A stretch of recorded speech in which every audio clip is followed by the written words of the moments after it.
ఇప్పుడు ఇంకొక మాట మీరేమో మిగతా బీఆర్ఎస్ పార్టీకో లేకపోతే బీజేపీ పార్టీ వైపు ఉన్నేమో అశోక్ మాట్లాడుతూ ఉన్నాడు రాజకీయ స్వార్థాల కోసం అని చెప్పేసి మీరు మాట్లాడుతూ ఉన్నారు ఎమ్మెల్సీ కోసం కావడానికని.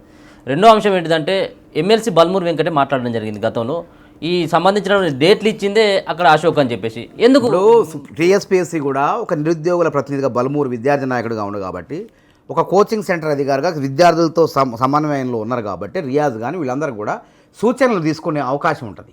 ఎప్పుడు అనుకూలం ఎప్పుడు మనకు బాగోదు అనేది చూస్తారు. ఆ పరిస్థితుల్లో వీడేం డేట్లు కాదు, డేట్లు ఇచ్చిన తర్వాత అబ్బా అద్భుతంగా ఉన్నాయి ఈ డేట్లు అని మరి చెప్పినోడు మరి సూపర్ ఉన్నాయి అద్భుతంగా ఉన్నాయి ప్రిపేర్ కాండి అని ఆ వీడియోలు కూడా సర్క్యులేట్ అవుతున్నాయి కదా. వీడు చెప్తేనే కాదు, దానికి ఉన్న అధికారులు ఉంటారు, తీసుకుంటారు 10 మంది నుంచి ఎక్కడెక్కడ ఏమైనా ఉన్నాయని అది ఆ డేటా అనేది వస్తుంది వాళ్ళకి. వచ్చిన తర్వాత నిరుద్యోగులు పిలవాలంటే ఇప్పుడు నేను అశోక్ రియాజ్ ఉన్నాడు, వేరే వాళ్ళు కూడా ఉన్నారు, వేరే వాళ్ళు కూడా ఉన్నారు, నిరుద్యోగుల నుంచి కూడా తీసుకున్నారు, గ్రూప్ 1 ప్రిపేర్ అయ్యే వాళ్ళ దగ్గర నుంచి కూడా తీసుకున్నారు. కాకపోతే ఏంటంటే కనపడుతున్నా ఏం చెప్పుకుంటాడు కదా, పిలవపోయినా చెప్పుకుంటాడు. కాబట్టి ఏంటంటే ఇది ఏంటంటే వీడి కత్తి వీడి బుద్ధి తెలియదు కదా, బలమూరుకు కూడా తెలియదు. వీడు బీఆర్ఎస్ ఎల్బీ నగర్లో ఫోటోలు ఉన్నాయి కదా, ఆ ఫొటోస్ అన్నీ సాక్ష్యాధారాలు ఉన్నాయి. కండవాలు కప్పించిండు, డబ్బులు తీసుకున్నాడు, వీడు కండవ కప్పుకొని పక్కన పెట్టిండు, ఫోటో దిగిండు. ఎవరికి తెలియదు, పిల్లికి పాలు తాగుతుంటే ఎవరికి తెలియదు అనుకుంటుంది అట్లాంటికి అశోక్. కాబట్టి అశోకు ఇప్పటికైనా పిచ్చి పిచ్చి శాఖలు చేయకుండా జాగ్రత్త, నువ్వు కోచింగ్ సెంటర్ నడుపుకో, మాకు ఇబ్బంది లేదు. నువ్వు అనవసరంగా సమస్యను మేము పరిష్కరిస్తా అంటే అది కాదు ఇంకోటి అంటాడు. అసలు ఇది ఇప్పుడు గ్రూప్ 2లో ఆడ ప్రిలిమ్స్లో 1:100 ఉంది అంటాడు ఆంధ్రాలో. 1:100 ఉంది అని గ్రూప్ 1 గ్రూప్ 2 చెప్పడు వీడు. ఎందుకంటే నిరుద్యోగులు కన్ఫ్యూజ్ చేయాలి. అమ్మో 1:100 ఆంధ్రాలో ఇస్తే మనకెందుకు ఇయ్యరు? అరే గ్రూప్ 2లో అక్కడ ప్రిలిమ్స్లో గ్రూప్ 2లో ఉంది, ఆ నోటిఫికేషన్లో మెన్షన్ చేశారు. ఆ గ్రూప్ 2లో కూడా ఎందుకు ఉన్నది, ప్రిలిమ్స్ మెయిన్స్ అని 2 దఫాలుగా పరీక్ష పెట్టింది. జనరల్గా గ్రూప్ 2లో ఉండదు, 600 మార్కులకి లేకుంటే పెడుతుంది, ఆబ్జెక్ట్ టైప్ పెడుతుంది, అయిపోద్ది అది. అది ఎందుకంటే వాళ్ళు పెట్టారు. మరి గ్రూప్ 1లో మనం పెట్టినట్టయితే పెట్టుకోవచ్చు, మనం పెట్టలేక నోటిఫికేషన్లో. మరి ఈ లాజిక్ చెప్పడు. కాబట్టి 1:100 వాళ్ళు రెచ్చగొట్టాలి. వాళ్ళ పోగు చేయ ఏమైంది, ఆ పక్క రాష్ట్రంలో ఉంది, ఈ పక్క రాష్ట్రంలో ఉంది.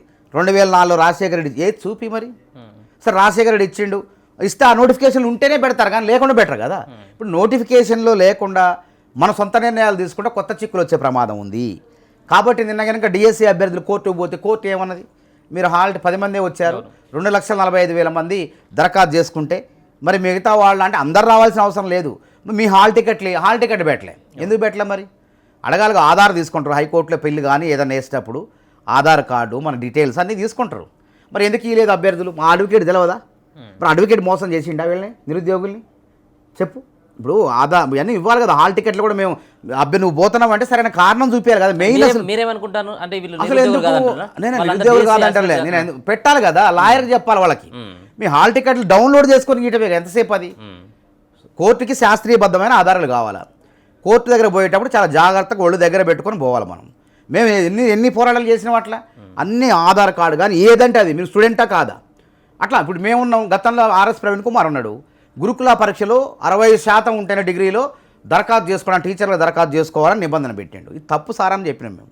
ఇది ఎక్కడా లేదు, దేశంలో ఎక్కడ లేదు, ఎన్సీఆర్టీ నిబంధనలకు విరుద్ధం. ఇది పాత విధానాన్ని కొనసాగించండి. మేమందరం కూడా అప్పుడు మాకు అవగాహన లేనప్పుడు గవర్నమెంట్ డిగ్రీ కాలేజ్ చదువుకొని టానిక్ రైటర్స్ అనే గైడ్ చదువుకొని ఏదో పాస్ అయినా మాకు నాలెడ్జ్ లేక మాకు చెప్పేవాళ్ళు లేక యూనివర్సిటీలకు వచ్చి నాలెడ్జ్ పెంచుకున్నాం, ఇంగ్లీష్ చదువుకున్నాం అన్న అంటే ఆయన వినకపోతే పెద్ద ఎత్తున 30 మంది అభ్యర్థులు ఆర్ట్స్ కాలేజ్ రామణ దీక్ష కూర్చుంటే ఆ 30 మందిలో అందరూ కూడా 40%, 40%, 50% ఉన్నోళ్ళు వాళ్ళు ప్రభుత్వం దెబ్బకు దిగొచ్చి తగ్గించింది.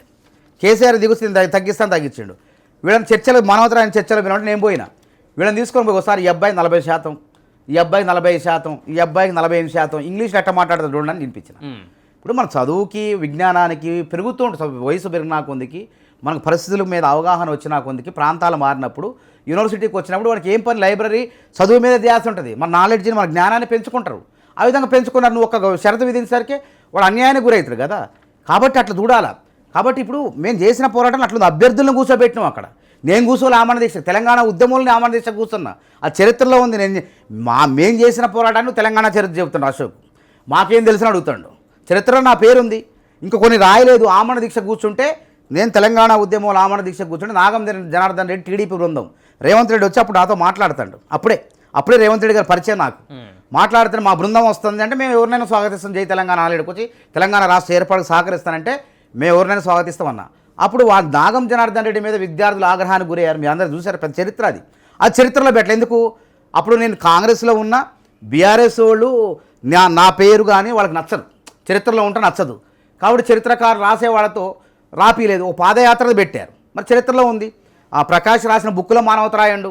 మేము పాల్గొన్న చరిత్ర నువ్వు పాఠం చెప్తున్నావు, నువ్వు లేవు చరిత్రలో, గుర్తుపెట్టుకో.